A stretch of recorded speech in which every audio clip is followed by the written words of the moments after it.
Baik, kita lanjut. Hadis pertama di dalam bab ke-26, babu tahrimil zulmi wal amru bi raddil madzalim. Wa an Jabir radhiyallahu anhu anna Rasulullah sallallahu alaihi wasallam qala ittaqul zulma. Dari sahabat Jabir bin Abdullah radhiyallahu anhuma, baginda Rasulullah sallallahu alaihi wa ala alihi wasallam bersabda, ittaqul zulm, jauhilah kezaliman, takutlah perbuatan zalim. Jangan berbuat zalim, jaga dirimu dari perbuatan zalim. Mengapa? Fa inna zulma zulumatun yaumal qiyamah. Karena perbuatan zalim itu kelak pada hari kiamat akan berubah menjadi kegelapan. Gak usah nunggu hari kiamat itu Bapak.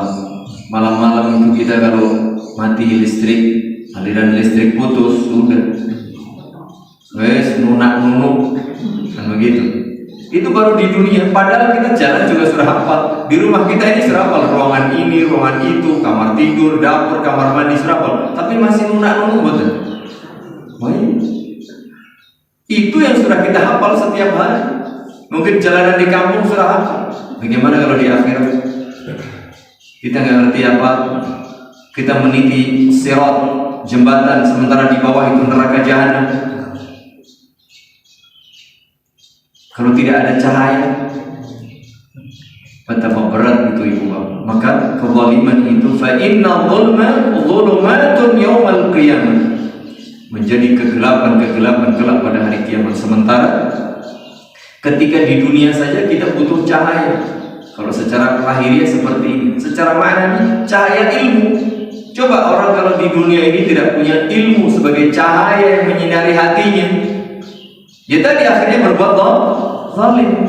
Boleh sing halal, boleh sing haram, bayangkan dan boleh sing halal, semua diembat. Milik orang diambil, hak orang lain dan diberikan, semua yang haram pun dimakan. Karena apa? Gelap, hatinya tidak bercahaya, tidak punya ilmu, tidak punya pengetahuan. Itu di dunia. Yang terjadi apa? Dia akan berbuat semaunya tanpa mengindahkan aturan. Apalagi di akhirat gelap, tidak tahu, ya, hati-hati juga. Kemudian wattaqus syuh, ini juga sama, jauhilah sifat bakhil. Syuh itu tingkatannya lebih tinggi dari kesegeran bakhil, bukhl. Kalau bukhl itu bakhil itu tidak suka memberi. Tapi kalau syuh sudah tidak suka memberi, ngambil milik orang lain. Banget nih. Mending kalau dia dia sakar dulu. Mending dia tidak merugikan orang lain. Tapi kalau syuh, di samping dia sendiri pelit, tidak mau memberikan manfaat, dia merugikan, menzalimi orang lain. Maka dalam hadis yang mulia ini, baginda Rasulullah SAW memberikan pengertian, arahan agar kita menjadi seorang muslim yang baik. Wattaqus syuh, jauhilah sifat syuh, bakhil dan suka mengambil milik orang lain. Fa inna syuhha ahlaka man kana qablakum. Karena dulu umat-umat sebelum kalian itu menjadi binasa. Salah satu sebab utamanya apa? Syuh ini tadi. Bakhilnya minta ampun, zalimnya minta ampun. Jadi kalau kebakhilan dan kezaliman ini dibiarkan merajalela, ya tunggu saja, sunatullah itu tidak berubah. Hukum Allah itu ya begitu. Kalau kebangetan, keterlaluan, kebablasan, lekutil, lecetil, lebakhil, kebablasan, lezolimi orang lain, menzalimi diri sendiri, menzalim kepada Allah Subhanahu wa Ta'ala, ya sudah, umat-umat terdahulu itu menjadi binasa, dibinasakan oleh Allah Subhanahu wa Ta'ala. Sebabnya apa? Syukur. Dan ini sebuah peringatan keras buat kita, ibu bapak. Jangan sampai tersengat hewan berbisa dari lubang yang sama. lagi ya, ini 2 kali. Kemarin sudah dikasih tahu ini umat-umat terdahulu seperti ini. Nah, kita umat Islam hendaknya ambil pelajaran, baca sejarah Jasmirah, jangan lupakan sejarah. Supaya apa? Supaya kita tahu, oh umat terdahulu itu kelirunya di sini, akhirnya dibinasakan. Kita jangan sampai ya melakukan kekeliruan yang sama. Hamadahum ala an safaku dima'ahum. Orang kalau sudah berbuat zalim, ibu bapak, sifat bakhil ini jika diikuti dengan kezaliman, ya akhirnya apa? Menghalalkan segala cara. Bahkan dia akan rela menghalalkan darah orang lain. Sing penting aku untung, sing penting aku happy. Ya, dia akan memenuhi hasrat kebutuhan ego diri, tidak peduli orang lain. Sudah bakhil, nggak mau perhatian kepada orang lain, tidak simpati, tidak empati kepada orang lain. Sudah begitu, menzalimi. Bahkan untuk menyenangkan, memenuhi hasrat hawa nafsunya itu rela menumpahkan darah, rela menghilangkan nyawa orang lain. Ada nggak Pak orang yang seperti itu? Pembunuhan terjadi ya apa? Demi keselamatan kebahagiaan dirinya, dia nggak peduli. Bahkan nyawa orang lain diambil. Kalau sekedar harta mending, ini nyawa cuma satu. Ya seperti itu jemaah. Bahkan wastahalu maharimahu, pun mereka kalau sudah bakhil dan zalim ini menjadi karakter ini, akan mudah membunuh, menghalalkan, mengalirkan darah orang lain. Dan yang kedua, akan menjatuhkan, merusak, menodai kehormatan orang lain. Kata bapaknya, orang yang melakukan perbuatan zina, kata bapaknya, orang yang memperkosa, memaksa, menodai kehormatan, ini sudah tidak peduli. Dan itu menjadi sebab Allah hancurkan mereka. Na'udzubillah min dzalik. Apalagi jamaah, ini bulan haram kan, bulan yang kita dilarang lebih. Belum memangnya zalim pada bulan-bulan selain bulan haram yang 4 itu boleh? Tidak boleh. Karena tadi bulan itu ada 12. Fala tadlimu fihinna anfusakum, janganlah kalian berbuat zalim pada bulan-bulan tersebut. Ulama menjelaskan pada semua bulan 12 waktu yang Allah berikan kepada kita dilarang zalim. Sebagaimana tadi dalam hadis qudsi. Tapi dalam 4 bulan yang khusus ini, kezaliman itu jauh lebih berat sanksi. Larangannya ditegaskan lagi. Sebenarnya kalau kita ini mau mengaji, mau membaca Al-Quran, membaca hadis, mau mengikuti aturan Allah Subhanahu wa Ta'ala, ya kalau kezaliman sepertinya tidak mungkin secara mutlak hilang dari muka bumi ini, tapi paling tidak akan bisa diminimalkan. Sebagaimana bulan puasa, konon katanya data statistik menunjukkan kalau pada bulan puasa ya berkuranglah kejahatan kriminal itu. Mengapa pada bulan Dzulqa'dah, Dzulhijjah dan Muharram tidak berkurang? Barangkali sebagian belum tahu, ngertinya bulan yang medeni, bulan yang menakutkan itu yang hanya bulan Ramadan. Tidak. Ini bulan yang 4 ini selain Ramadan. Ini juga sama itu Pak. Kezaliman itu sanksinya jauh lebih berat. Seperti itu. Kalau kita balik, pada bulan-bulan haram saja mereka berbuat zalim yang luar biasa. Bagaimana kalau bukan pada bulan haram?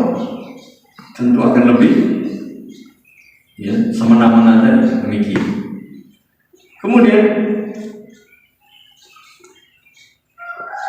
berikutnya, wa an Abi Hurairah radhiyallahu anhu anna Rasulullah sallallahu alaihi wasallam qala la tu'addunna al-huquqa ila ahliha yawm al-qiyamah hatta yuqada lisyatil jalha'i min asyatil qurna atau qurna.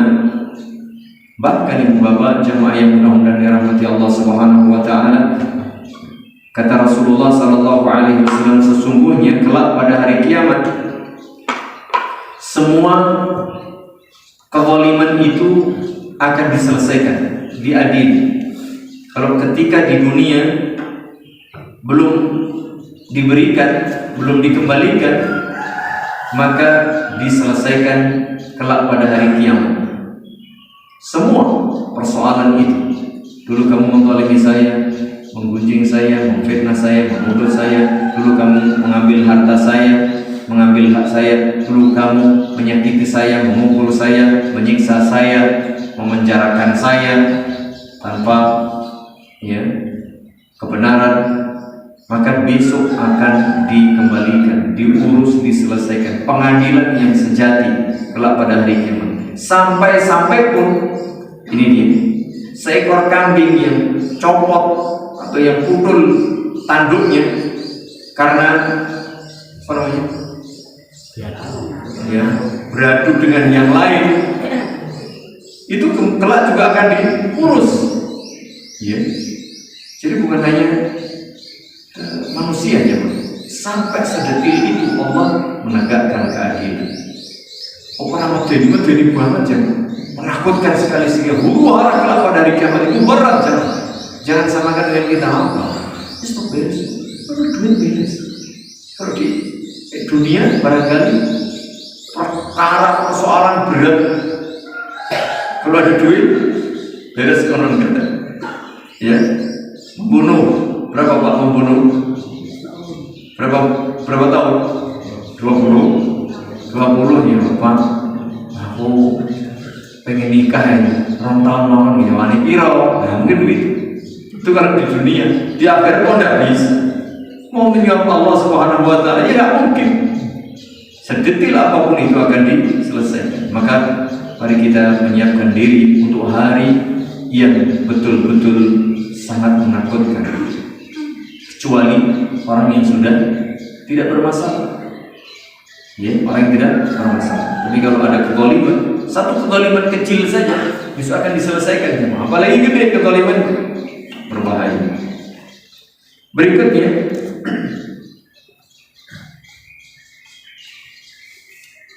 wa 'an Ibnu Umar radhiyallahu anhuma qala kunna natahaddatsu 'an hajjatil wada' wan nabiyyu sallallahu alaihi wasallam baina adhhurina.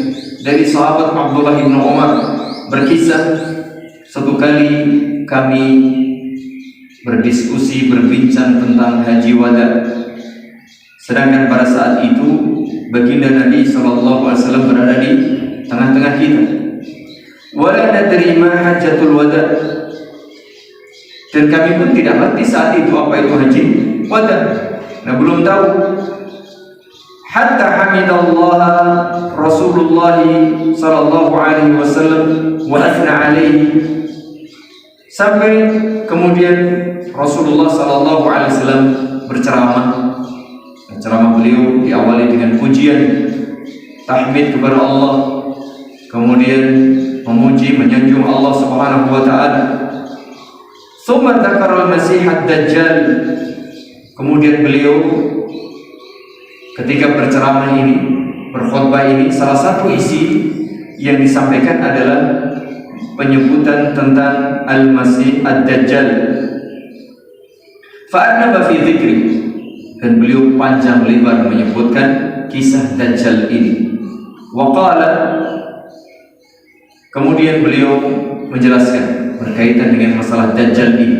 Di antaranya, ma ba'atsallahu min nabiyyin illa anzarahu ummatahu anzarahu Nuhun wan nabiyyuna min ba'di. Ini dia. Ternyata tidaklah Allah mengutus satu nabi pun kecuali Allah Subhanahu wa taala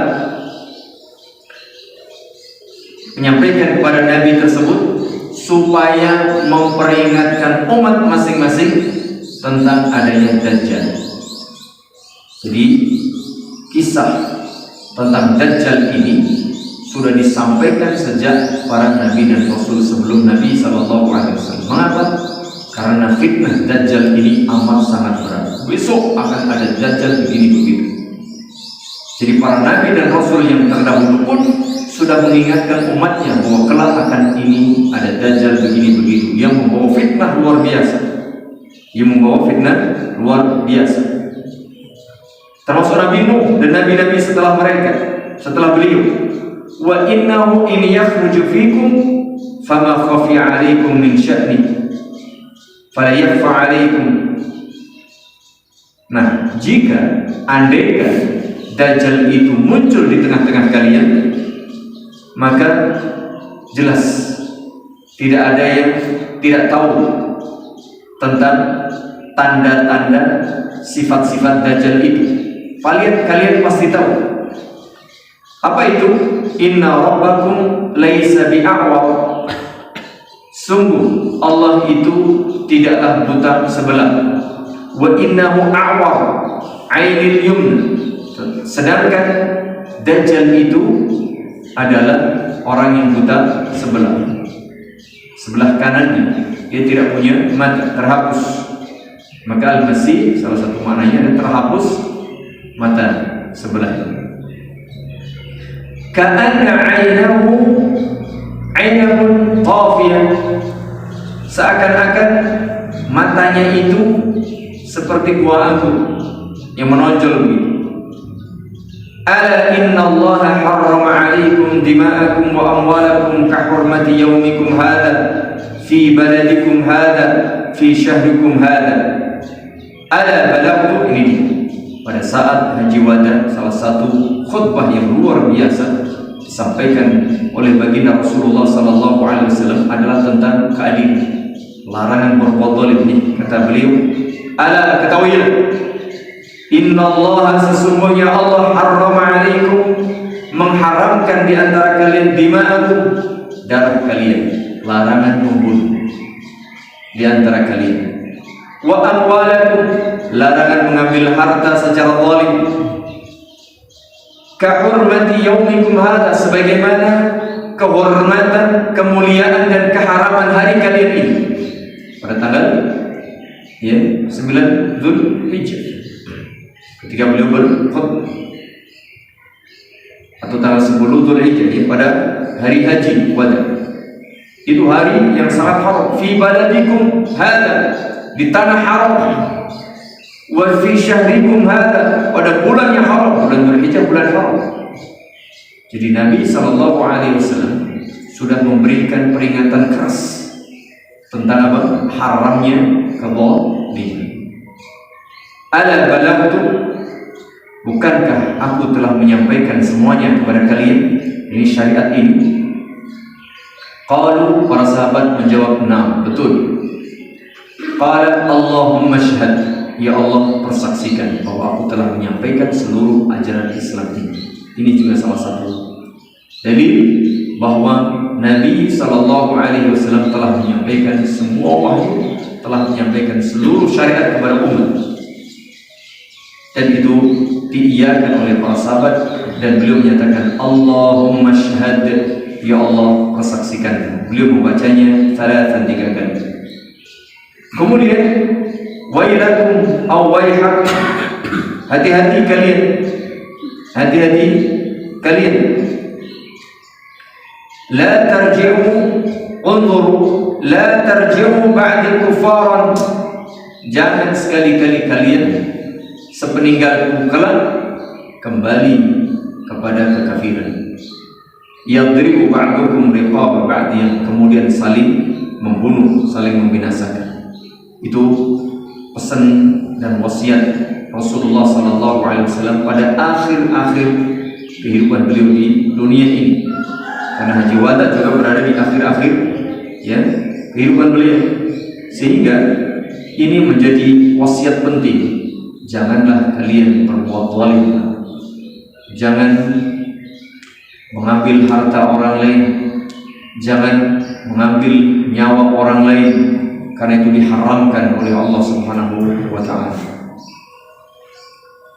Wa an Aisyah radhiyallahu anha anna Rasulullah sallallahu alaihi wasallam qala man zalama qayda shibrin min al-ardi tawwiqahu min 7 ardina, barang siapa berbuat zalim dengan cara menggeser tanda atau patok tanah itu meski hanya sejengkal, meski hanya sejengkal, maka kelak orang tadi akan dikalungkan di lehernya 7 lapis bumi, 1 jengkal. Itu kalau kali 1000 meter atau kali 100. Mungkin di sini cuma sejengkal, Pak. Tapi kalau memanjang mungkin 50 meter, mungkin 100 meter. Itu kemudian 7 lapis. Iya. Orang sekarang orang katanya mau mencoba bumi itu dalamnya seberapa ya? Sampai berapa kilo itu? Sudah jebol itu alatnya, nggak mungkin bisa. Nah, sampai sedalam bumi yang 7 lapis itu dikalungkan di leher. Betapa itu ancaman keras bagi orang yang berbuat zalim. Itu baru saja jengkal. Dan kalau berhektar-hektar, ya, seperti itu. Sama juga kalau misalnya kita barang siapa mengambil duit orang lain, mungkin sekarang paling kecil yang berlaku berapa, Mas? 50 sepertinya sudah nggak ada ya. 100, 200 saja kayaknya sudah. 500 kan? Permen berapa sekarang? Berarti 500. 500 saja. Itu kali berapa? Bagaimana kalau 1? Banyak mana? 500 sama 1 banyak mana? Ya tergantung. 500.000 sama 1 triliun. Iya. Masya Allah, coba hati-hati. Hati-hati kezaliman ini. Luar biasa. Begitu pula. Nah, persoalannya demikian. Tetapi Pak, kok itu banyak orang berbuat zalim, kok ya aman-aman saja ya? Usianya panjang, sehat walafiat atau lorong. Ya. Kok ya duitnya tambah terus, jabatannya, kekuasaannya, karirnya kok mulus-mulus saja ya? Sementara awake dhewe sing didolimi tak lorong-larang, mantuk-mantukan terus didolimi. Bagaimana ini lihat? Nabi Musa radhiyallahu anhu qala Rasulullah sallallahu alaihi wasallam. Ini karena memang disengaja oleh Allah Subhanahu wa taala. Jadi jangan khawatir, jangan meragukan lagi kebenaran Islam. Karena yang disampaikan oleh Allah Subhanahu wa taala dan Rasulnya sallallahu alaihi wasallam tidak mungkin keliru. Ini orang katanya zalim itu begini enggak boleh, tapi katanya diazab tapi kok aman-aman saja. Nih dalam hadis juga, innallaha la yumli lidh-dhalim. Sesungguhnya Allah Subhanahu wa taala itu sementara membiarkan orang-orang yang berbuat zalim. Orang kita namanya dia apa? Toknosek. Dia apa? Dilulu. Misalnya contohnya gampang. Ngerti kalau ada orang itu ambil ayam kita, tapi cuma kuduk siji, atau ngambil telur cuma 1, tok nasi bae. Masuk ambil cuma 1 nanggung, Mas. Nek awake dhewe ngantil siji ya kurang mateng. Tok nih wae, nek nyorong 10, lek ngantil kan ping 10. Ya kan? Mantep enggak? Mantep kan begitu. Iya enggak? Seperti itu. Begitu pula demikian. Innallaha la yumli lidh-dhalim. Sementara Allah membiarkan ngelulu orang yang berbuat zalim. Fa idza akhadahu lam yuflithu. Nah, tapi tunggu tanggal mainnya. Jika Allah telah berkehendak menyiksanya, tidak akan ada yang bisa menghalangi, menyelamatkan dirinya. Dan itu dalam sejarah nyata aja, Pak. Contoh gampang itu dulu, Fir'aun. Fir'aun itu kalau kita lihat sejarah, itu berapa dekade, berapa lama kekuasaan Fir'aun? Apa katanya Ramses itu? Itu bukan hanya satu, dan Ramses ini Fir'aun. Jadi sekian lama. Padahal kezalimannya luar biasa.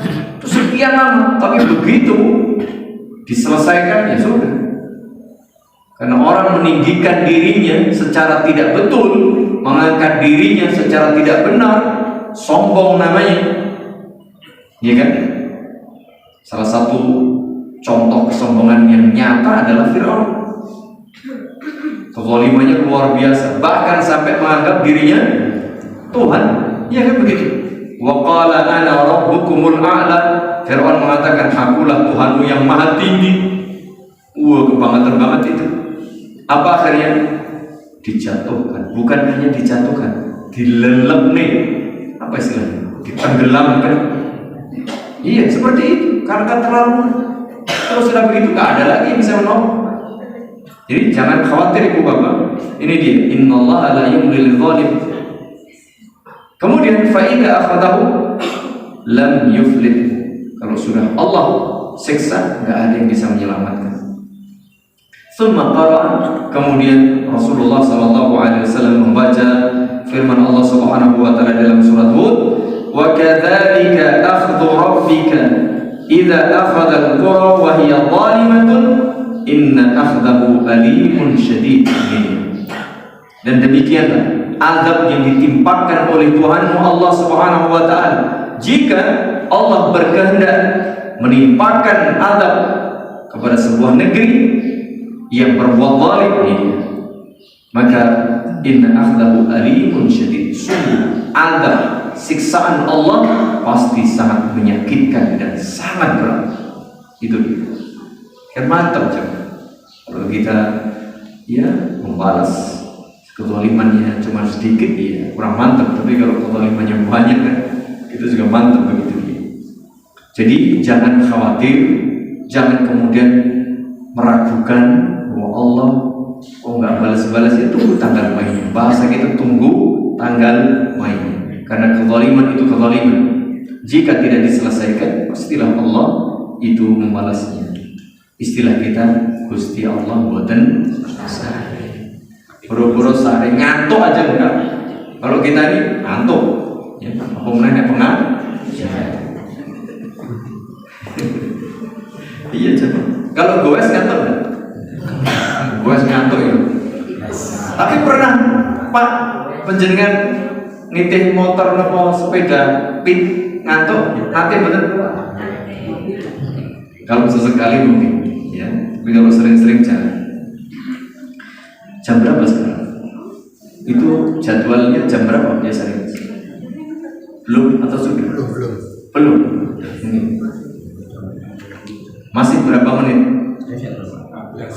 14 masih 2 kali kultum ini. 2 kali kultum. Baik, kita lanjut dahulu zaman. Oke. Sabar sebentar. Berikut ini penting banget kaitannya dengan kalau kita baca berita, masya Allah, mohon maaf ya seperti ini. Karena Islam itu mesti betul, mesti juga sesuai kapan mau dibaca, disampaikan. Iya, nasihat disampaikan terus mengapa? Karena realita kenyataan masih banyak orang berbuat zalim. Orang berbuat zalim kepada dirinya, berbuat zalim kepada Allah. Dicontoh, contoh yang jelas-jelas kezaliman itu kapan pun dilarang. Lebih-lebih pada bulan Muharram, salah satu bulan Muharram. Ada nggak orang yang berbuat zalim? Bahkan kezaliman paling gede apa itu syirik. Sudah baca berita belum? Loh, baca berita biar kita ngerti. Sudah ada ini yang kerbau itu kepalanya sudah ditaruh untuk tumbal, untuk ini. Itu kan kesyirikan. Meskipun niatnya ini mencari keselamatan, iya, tapi itu kesyirikan. Mungkin ini di laut, mungkin di tanah, mungkin di gunung. Ya, orang mungkin dia melakukan ritual-ritual syirik banyak jangan. Ini kezaliman loh. Nah, aku nggak merugikan kalian, iya, tapi Anda merugikan diri sendiri. Loh kan apa-apa aku loh. Itu kan milik Allah. Allah melarang kalian tajlimu fihi anfusakum. Janganlah kalian berbuat zalim kepada diri kalian sendiri. Kepada diri sendiri aja nggak boleh, apalagi kepada orang lain. Kan begitu. Dan itu masih banyak jangan. Apalagi yang orang ambil harta orang lain, menyakiti orang lain. Nggak usah jauh-jauh di jalan. Wah, serah peduli dia. Kadang-kadang dia membahayakan orang lain. Di tempat kerja mungkin dia seperti itu, mengambil hak orang lain dan seterusnya. Belum lagi tadi orang berbuat zalim, tidak mau beribadah kepada Allah padahal sudah dikasih banyak nikmat dan seterusnya. Ini dia. Wa an Mu'adz radhiyallahu anhu qala ba'atsani Rasulullah sallallahu alaihi wasallam. Ini dia jamaah, hati-hati ya, hati-hati. Berbuat zalim itu masya Allah mati, ya. Suatu kali Rasulullah sallallahu alaihi wasallam mengangkatku sebagai duta, utusan. Innaka ta'ti qauman min ahlil kitab, yaitu mengangkat Mu'adz bin Jabal sebagai duta, sebagai dai untuk berdakwah di negeri Yaman. Di negeri Yaman. Sebelum keberangkatan Rasulullah SAW memberikan briefing, pesan, wahai Mu'adz, engkau akan menuju sebuah negeri yang penduduknya qauman min ahli kitab, yang penduduknya notabene adalah ahli kitab, orang-orang Nasrani. Fad'uhum ila syahadati an la ilaha illallah wa anni rasulullah. Pertama kali yang hendaknya kau sampaikan kepada mereka, ajak bersyahadat. Ajak bersyahadat untuk bersaksi tidak ada Tuhan yang benar, tidak ada sembahan yang boleh diibadahi kecuali Allah, dan supaya bersaksi bahwa aku Muhammad sallallahu alaihi wasallam sebagai utusan Allah. Ini dia. Berdakwah itu mengajak mereka bersyahadat. فإنهم أطاعوك لذلك فإنهم أطاعوا لذلك فأعلمهم أن الله قد افترض عليهم 5 صلوات في كل يوم وليلة. Jika mereka mau bersyahadat, mau memeluk agama Islam, berikrar dengan mengucapkan 2 kalimat syahadat, setelah itu ajari mereka, kasih tahu mereka apa? Bahwa Allah mewajibkan sholat 5 waktu dalam sehari semalam. Jadi, Ibu Bapak, hak Allah dengan syahadat dan sholat ini hak yang paling besar. Makanya kalau ada orang tidak sholat, ya dia menzalimi dirinya sendiri. Ini itu dilarang. Karena ini kewajiban dari Allah Subhanahu wa taala. Bahkan ketika kita berdakwah itu yang paling penting. Diajak bersyahadat, setelah bisa salat dahulu. Baru wa in fa in ata'u lidzalik, jika mereka taat mau, fa'alimhum anna Allah qad iftarada 'alaihim shadaqatan tu'khadhu min aghniyaihim faturaddu 'ala fuqara'ihim. Nih, jika sudah bersyahadat, ajari salat. Ini jamaah. Jadi mohon maaf kalau ada orang baru masuk Islam meskipun dia kaya raya, jangan Pak zakat, jangan begitu. Belum sudah dimintai zakat, balik lagi nanti dia, wah aku lagi nunggu Islam harus membayar zakat, jangan. Ya ajari salat dulu. Setelah mereka bersyahadat, mereka sholat, sudah nyaman. Nah nih Pak, jenengan kaya, ambil zakatnya lalu berikan kepada yang miskin. Ambil zakat dari yang kaya, sampaikan kepada yang miskin. Fa'inhum ata'u lidzalik, ini dia. Jika mereka taat mau, ini dia. Hati-hati Ibu Bapak kalimat ini. Fa'iyyaka wa kara'ima amwalihim. Ini dia. Hati-hatilah, jangan kau ambil harta-harta terbaik mereka.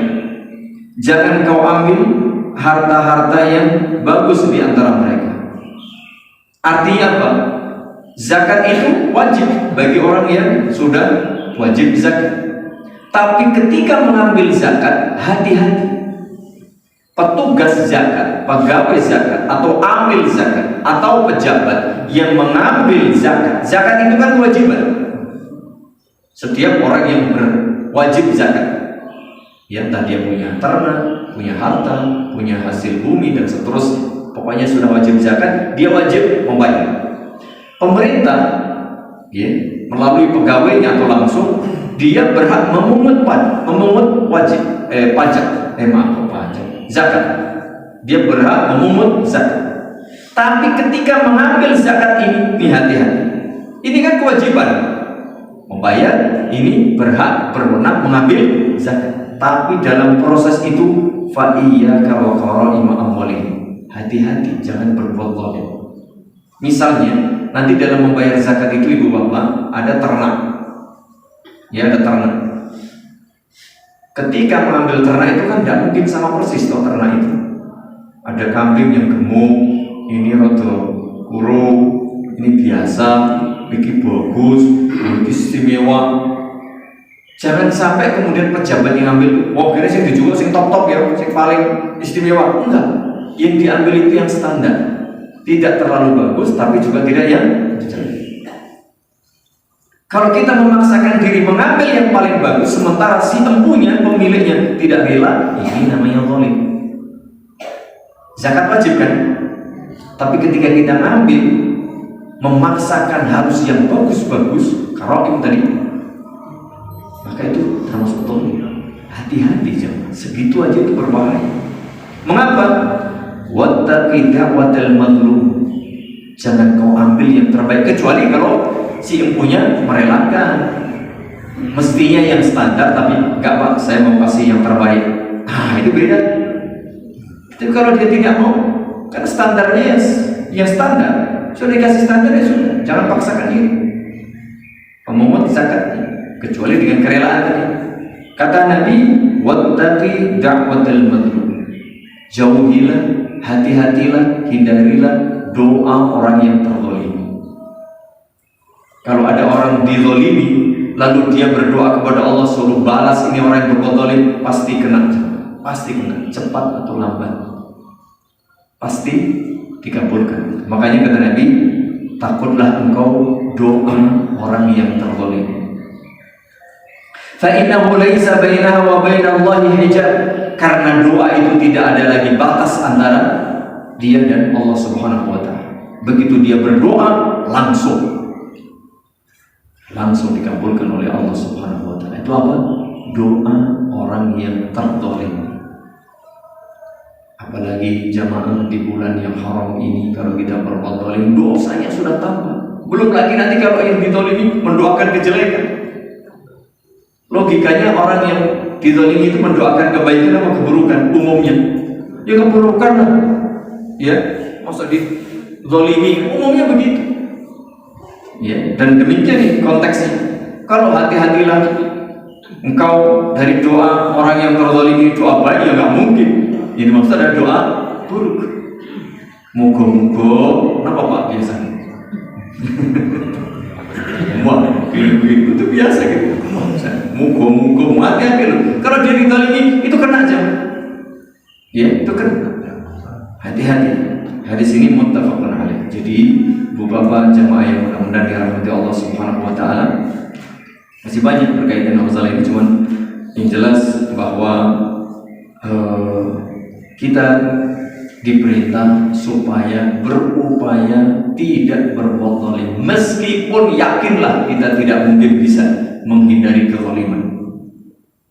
Karena manusia itu, kata Nabi SAW, kullu bani Adam khata. Setiap manusia, dan manusia itu keturunan Nabi Adam, pasti khata, sering salah, sering keliru, sering dosa, banyak salah, banyak keliru, banyak dosa. Tetapi jangan kemudian kita kan menungso ngecek menunggu tidak. Kita diperintah supaya berusaha. Begitu ya. Jadi, kalaupun kita berbuat zalim, tak mungkin sadar atau tidak, besar atau kecil, sengaja atau tidak, maka segera kita bertobat, beristighfar, mohon ampun kepada Allah, lalu menyelesaikan urusan dengan orang yang kita zalimi. Mungkin dulu ngapunten nggih Pak, riyin kula niku nggih khilaf, mungkin begini begitu, saya mohon maaf. Nanti saya kembalikan. Utuh balik ke hanya kula cicil nggih, ora cicil, ya kan? Ya, cicil niku nek 1000 triliun kinten-kinten berapa tahun? Tidak tahu. Misalnya seperti itu. Jadi jamaah, intinya seberapapun kita selesaikan dari bab yang disebutkan oleh Imam Nawawi, bab tahrimid dzulmi wal amri bi raddil madhalim. Bab perintah maaf haramnya kezaliman supaya mengembalikan kezaliman itu. Artinya urusannya diselesaikan di dunia sebelum kelak akan menjadi fa inna dzulma dzulumatun yaumil qiyamah. Baik, kepada Allah kezaliman tadi berbuat syirik, berbuat tidak mau sholat, berbuat ini dan itu. Kezaliman kepada orang lain, mungkin menyakiti dengan lisannya, menuduh, mungkin ambil harta, mungkin menyakiti dengan perbuatannya, menyiksa dan seterusnya, atau menzalimi diri sendiri. Lalu selama ini orang sholat, ya sholatlah, istighfar, taubat kepada Allah. Selama ini tidak puasa, puasa. Selama ini tidak ingat Allah, ingatlah Allah, dan seterusnya. Begitu jemaah yang bisa kita sampaikan pada kesempatan pagi hari ini. Lebih-lebih ini di awal tahun, apalagi ini bulan haram, mari jadikan sebagai refleksi, evaluasi buat kita semuanya, perenungan buat kita semuanya, agar kita menjadi lebih baik. Dan satu yang ingin saya ingatkan juga bahwa pada bulan haram ini ada pantangan. Ya, pantangannya apa Pak? Pantangannya apa? Ya tadi berbuat zalim. Kalimatnya jelas. Wala tadzlimu fihi anfusakum. Pantangannya bukan berarti orang lain digawe, bukan itu. Orang lain mantu, bukan itu. Silakan mantu. Ya, silakan berbuat kebaikan, mau bikin rumah, mau bikin usaha, mau itu khurafat takhayul ya. Pantangan-pantangan seperti itu nggak betul. Pantangan yang betul apa? Tidak boleh berbuat baik. Lalu ada anjuran berbuat kebaikan. Anjuran berbuat kebaikan nopo? Bebas. Semua kebaikan menurut agama kita lakukan kalau bisa. Berarti semampunya, sesuai kemampuan. Silakan mau berzikir, baca Quran, mau berinfak, bersedekah, silaturahim, ziarah kubur, menyantuni anak yatim, semuanya mau. Tapi tidak ada yang dikhususkan. Menyantuni anak yatim nunggu tanggal 10, tidak ada. Tanggal apa saja bisa, tidak harus nunggu tanggal. Mau bayar zakat tidak harus nunggu tanggal 10, kapan saja bisa. Ya, mau silaturahim, mau ziarah kubur tidak harus nunggu tanggal 10 Surah, tidak, kapan saja bisa. Ya, seperti itu. Kecuali satu, puasa. Nah, puasa memang amalan khusus pada bulan Muharram. Itu dianjurkan ibu-ibu, bapak-bapak, monggo yang mau berpuasa silakan. Puasa terserah. Afdhalus siyami ba'da Ramadan syahrullahil muharram, karena puasa terbaik, puasa paling utama setelah bulan Ramadan, puasa pada bulan Muharram. Sehingga monggo diisi bulan Muharram ini dengan puasa. Nah, secara khusus ada puasa Asyura. Puasa Asyura itu pada tanggal 10 Muharram.